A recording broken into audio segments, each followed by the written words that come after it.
What's up babes, Indy Benji here, and in today's video I'm going to show you how to get medium size parting for box braids, and we're going to go row by row so you can really see how many boxes I have in each row.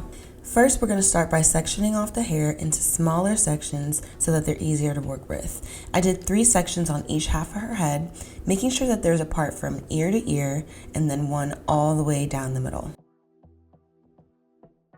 If your client has really thick hair, you might want to do it in smaller sections so that it's even easier to work with.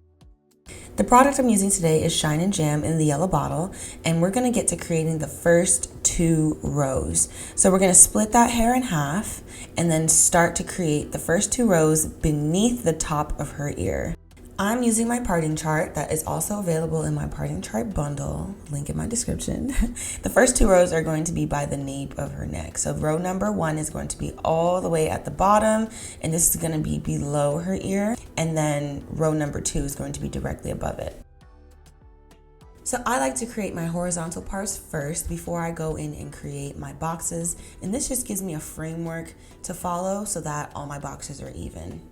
Row number 1 out of 6 in total. So for row number 1, I like to make sure that I'm putting enough hair in each braid so that there's not too much tension on the nape of my client's neck, because this section back here is very sensitive for most people, especially me.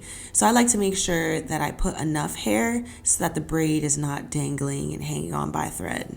If you're new to knotless braiding, don't worry, I have the perfect slowed down step-by-step tutorial for you linked right here in the cards, and that should answer all of your questions about starting them off. But basically the difference between a knotless braid and a traditional braid is that the knotless braid doesn't have a big bulky knot at the base of the braid. So I usually prefer to do these now just because they're very low tension, the style doesn't hurt even on day 1.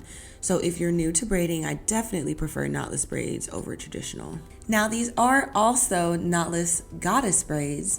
So you're gonna see me separate the pieces of curly hair and put them to the side so that they can stick out of the braids. I also have a tutorial for this as well that's more detailed than this one because this one's a parting video.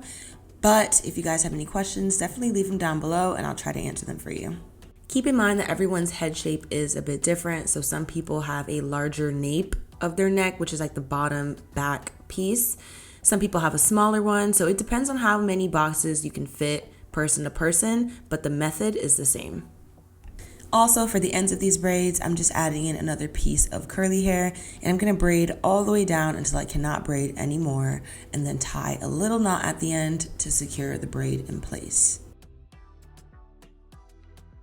All right, row number 2. This is where we're going to start staggering our boxes on top of each other. So staggering, I mean we're going to place our part directly in the middle of the braid below it. And this is going to create a brick layer pattern, which basically just means if you've ever seen a brick house, the bricks are kind of like staggered on top of each other. They're not directly placed on top of each other. This is going to give your braids a fuller look without adding so much braiding hair. I have a slight pet peeve when there is so much braiding hair in a braid install because 1, it's heavy, 2, it doesn't look very natural to me. So creating this brick layer pattern with the boxes staggered gives the effect of full braids. So here I'm starting my knotless braid, and I'm gonna go underneath that middle piece and grab the other section. And after the second rotation is when I start adding in the braiding hair. So I like to add in smaller pieces versus larger ones because this is gonna let me build up my braid to the size that I want it to be versus it being too bulky too quick. So make sure to use smaller kind of pieces, and that's gonna allow you to control the size of your braid better.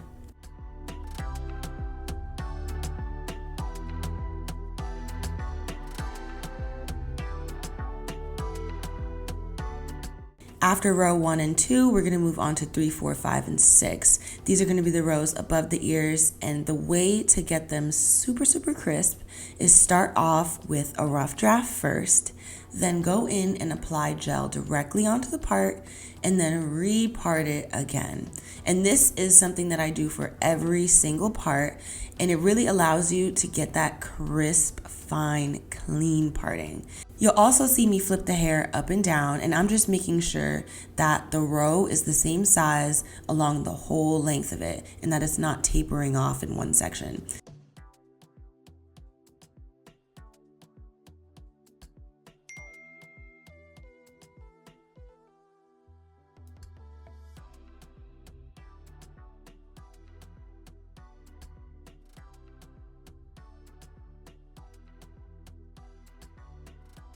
Depending on how many sections you've made, you're just going to align the section with the one before it. So you can see how I parted off that front piece. I'm just going to make sure that my lines are just lining up properly and then continue on with the row.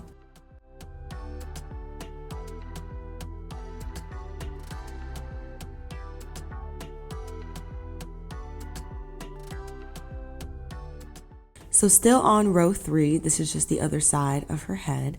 I'm just making sure that my lines are matching up, and I'm continuing the same bricklayer pattern across the whole row. A tip that I have for you guys is to start parting from the middle and then start parting outward toward the ears. This is going to make it a lot easier to get your boxes even on each side.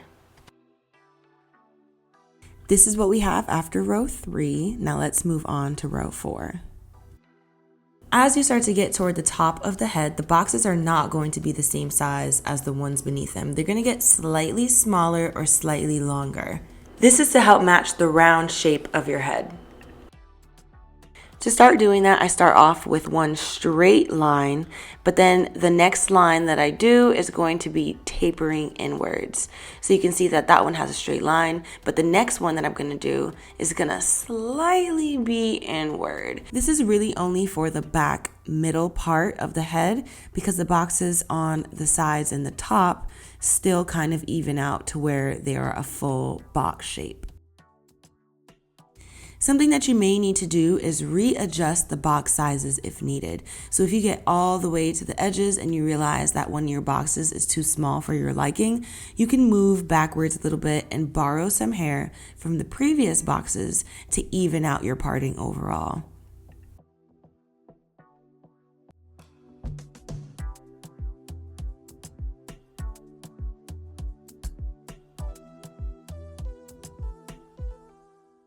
For row number 5, I'm going to do the exact same thing, but this box is going to be slightly more tapered.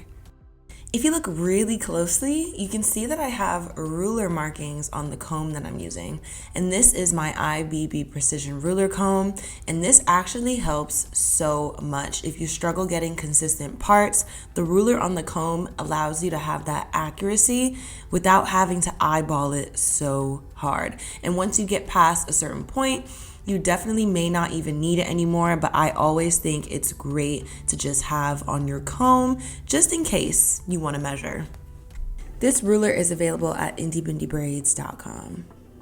Once you start to get toward the top, the braids are not going to be in a perfect bricklayer pattern anymore, but that's okay as long as they're evenly spaced out. You're still going to get that full look. This is what we should be looking like by row 5. So now you can see the U-shaped parts forming in each row. Just in case you were curious about how I separated the hair, I'm just using my braid rack that I've painted pink, and I've also got my Boom Chicka Pop right there that I'm eating as a snack.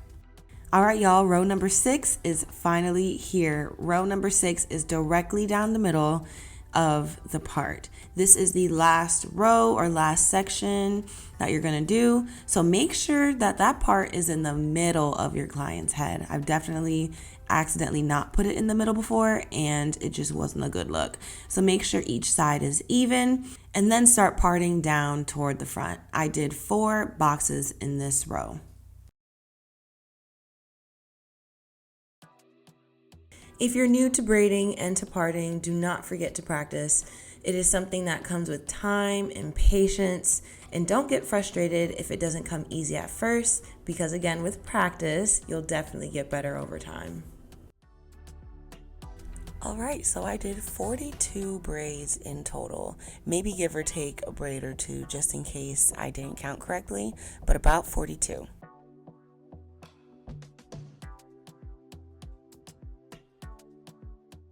Okay, you all, we are now finally done. Almost. So for this style, for these goddess curls, I pin them out of the way so that I can dip the actual braiding hair into hot water. This is gonna seal the ends and make sure that they don't unravel.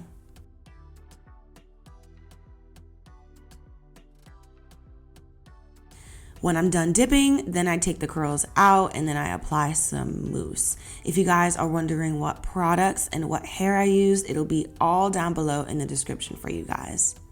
The estimated time for this style is about 5 to 6 hours, depending on how fast or slow you part. Here is the finished look. Thank you guys so much for watching. If this video helped you out, do not forget to hit the like button as well as subscribe, and I'll see you in my next video.